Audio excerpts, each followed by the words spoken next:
Good evening, everyone, and thanks for joining us. Take a look. This is the cell phone video that started it all in April. You can see Officer Derek Wicklund push a man up against a squad car and then take him down to the ground. 3 months later, Green Bay police are showing us 3 new videos of that very same incident. Department leaders held a news conference this morning, and Fox 11's Andrew LaCombe was there. An investigation sparked by a viral video was capped off Tuesday with the release of 3 videos the public has not seen. I challenge anyone to look at that and ask for a different angle we could have taken. Green Bay Police Lieutenant Chad Ramos says the new videos show Officer Derek Wicklund's arrest of Joshua Wenzel was appropriate. One of the videos is from the dashboard of a police car. Ramos slowed down the video and explained why Officer Wicklund hit Wenzel. This is what he's trying to bring him to the ground. Watch the hands of Mr. Wenzel. First strike, open hand, palm. He said it was blocked. That's what Officer Wicklund said. Watch his hands. Even importantly, even after the strike, he was struck to the face. Watch this hand. Grabbing. He's holding, he's latched onto that hand. Ramos says this video gave police a perspective the public didn't have. And he says Officer Wicklund told Wenzel to put his hands behind his back. It's not easy to pick up on here, but when you interview Officer Wicklund, he says, look, it was loud there, but I said this clearly. Other new video shows what led up to the incident. Police arrested a man after he left a bar with a drink. In the video, you can see a man on the sidewalk taking a drink. Some were swearing at police, and authorities say that included Wenzel. Their behavior is what created a disturbance and compromised the safety of officers and the public. That is the focus of this incident, not the officer's use of force.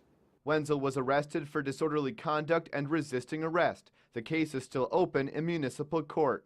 The Wisconsin Department of Justice also reviewed the incident and agreed with the decision to clear Wicklund. In Green Bay, Andrew LaCombe, Fox 11 News. And Ramos also said if something like this happens again, it could be handled in the exact same way. He says an arrest can be conducted in many different ways, depending on an officer's skill set. Now, during the investigation, police are claiming there was one person who they did not hear very much from, and that is the man being arrested in the video. Fox 11's Bill Miston continues our coverage looking into that part of the story. Bill? Tom, I'm standing outside Green Bay Police Headquarters where those results were released earlier today. Police say Joshua Wenzel was not a part of the investigation because, police said, he refused. When asked how satisfied the public would be with the results, Lieutenant Chad Ramos had this to say. You know, the investigation we put together, I can assure you, was very thorough. But it did not include Joshua Wenzel. We gave him the opportunity to talk to us, but he refused. Lieutenant Bresser and I did have a phone conversation with him. Subsequently, we tried to meet in person, and he declined via his attorney.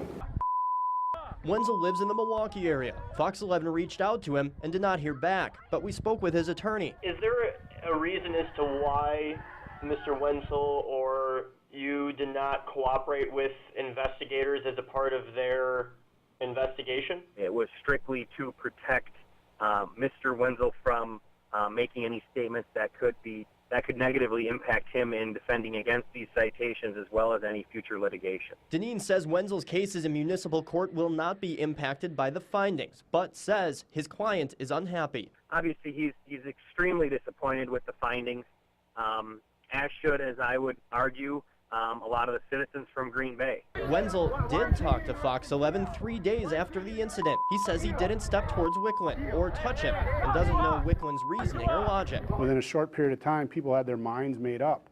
And when you look at this from the different angles we did, I think it's clear to see that there's definitely more to the story. Ramos says Wicklund doesn't want to talk to the media about the investigation's results, but did say how he reacted to the findings.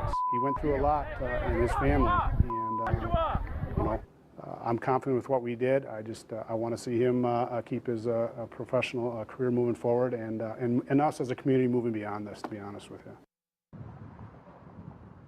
Now, my calls for comment to the president of the Green Bay Professional Police Association have gone unreturned so far.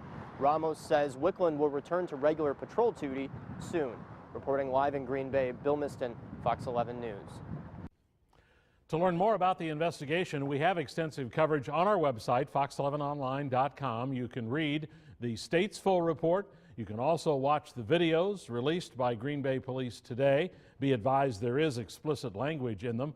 The information is on our homepage.